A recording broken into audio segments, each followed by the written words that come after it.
What is up, everyone? Welcome to Game Week 9 5 Things We Learned. My name is Ryan, and welcome to the Football Chatbox. And let's get into the video.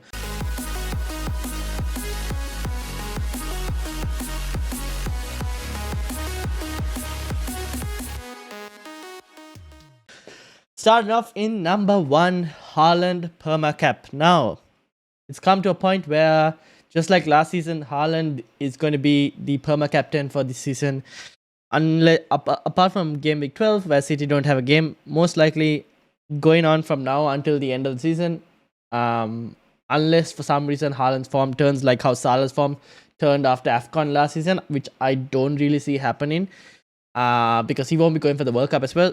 At this point, Haaland is the best captain to play, and yeah, I think he's going to be perma captain from going forward, which means we have to kind of find our gains elsewhere, because we're not going to gain anything from the captain, so we'll have to find someone else or some other players to try and gain rank. But yeah, that's number 1, Haaland perma cap.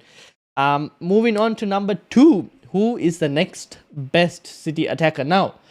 Because Haaland is perma cap, it doesn't really help us to have just one City attacker in Haaland and one City defender in like a Cancelo or someone, because you're not going to get rank anywhere. You need a third City player to gain any type of rank, and then that's where it comes into question between De Bruyne and Foden. Now, Foden is really good as an option when Grealish is also playing, because then Foden doesn't have to hold that left-hand spot, because Grealish will hold the width, and that means Foden can move about in the center. So when Grealish is playing, Foden is a really good option. I think for the price, Foden could probably be the better option compared to KDB. We've seen KDB also still continue to deliver. The Southampton game is upcoming, and there are a lot of questions to be like, I think even though they have the blank coming in Game Week 12, with Southampton and Liverpool, the state Liverpool are in, I still think getting a City player for that Southampton game and keeping him for the Liverpool game is not a bad idea.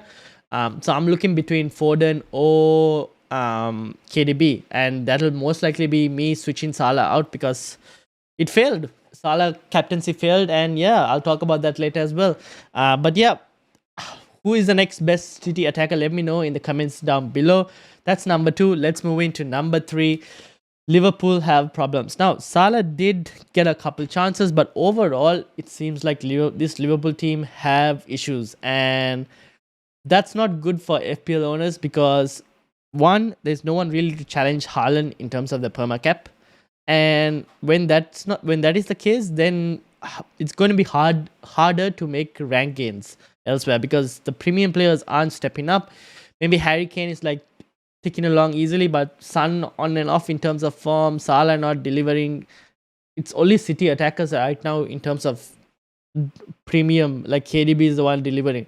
So Liverpool, I don't know what the problems, like how Liverpool fixes issues. It seems like it's a whole team confidence problem where they're not doing too well. Coming up against Arsenal next, I think Arsenal will beat them, to be honest, because right now Liverpool don't seem like they can beat teams easily. They're not the same Liverpool of last season. It seems like they were before, when Van Dijk had that injury. Similar situation is happening now. This Liverpool team seems like it needs a transition, but at the moment it's having issues. So we'll see what Klopp does to address them, but not looking good at the moment. And talking about Arsenal, let's move into number 4. Arsenal, second best team. When I mean second best team, I think they're the second best team in the league right now, because obviously they're top of the table, but you've seen City in a completely different class of their own. So I still think this is City's league to lose. But I think right now, look at the rest of the league, especially the top teams. Arsenal is comfortably the second best team right now. They're performing well. They're beating their opponents.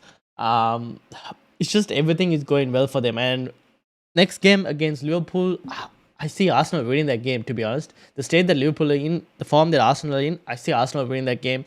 I don't mind owning Arsenal assets for that. Then they face Leeds. Again, good game for Arsenal players. Obviously, blank upcoming, which you'll have to deal with. But then after that, until the end of the World Cup, really good run as well. I don't have Gabriel Jesus at the moment, but after the blank, from 13 onwards, I will probably look to try and get Gabriel Jesus back again in the team, because I think he's going to be a really good option as well going forward. So Arsenal comfortably at the moment the second best team in the league. Finally, Move on to number 5, mixed feelings with ups for some managers and downs for other managers. Now, if you captained Haaland, you didn't have too much of an issue. You had Foden along with him or Bowen, you were doing really well. If you didn't captain Haaland, it's probably the worst week you could have expected. Basically, a repeat scenario of Game Week 9 of last season where a lot of managers captained Havertz and it didn't work out. And the people who captained Salah benefited. Now, same thing happened to me. I captained Salah, disaster of a week because Haaland just happened to go crazy. Now, that has pushed my rank as well really back, but now it's a matter of chasing. And I do really like chasing is fun at times because you can claw results back and gives me a couple options. Like I can try different playstyles as well. So I'm gonna look forward to this challenge, try and claw back the rank, get back into the top 100k. But yeah, mixed feelings for some managers. Some had really good weeks. Some had a disaster of week, especially if you didn't captain Haaland, you had a disaster of a week, unfortunately. So yeah, I'm looking forward to the new challenge of trying to get back into the top 100k. It's going to be a challenge, but I'm looking forward to it. Try and find differential players that we can get, even though Haaland will be the Perma Cap. I'll try and find different other players that I can get to try and rise in the ranks. So yeah, let me know what you guys thought about it. These are 5 things we learned from Game Week 9. Obviously, one more game to go in Leicester versus Forest. So looking forward to that. I have Madison. So let's see what he does. But yeah, let me know what you thought about it in the comments. If you're new, make sure to subscribe. We're 2 subscribers away, I think, from 400. So make sure to subscribe, hit the like button, and thank you all for watching. And I'll see you all tomorrow for the analyzing of the Australian Elite Qualifier, and Twitter template. Twitter leagues. So hit the subscribe button, like, comment, and I'll see you guys tomorrow. Hold me close till I get up. Time is barely on our side. I don't wanna waste what's left. The storms we chase are leading us, and love is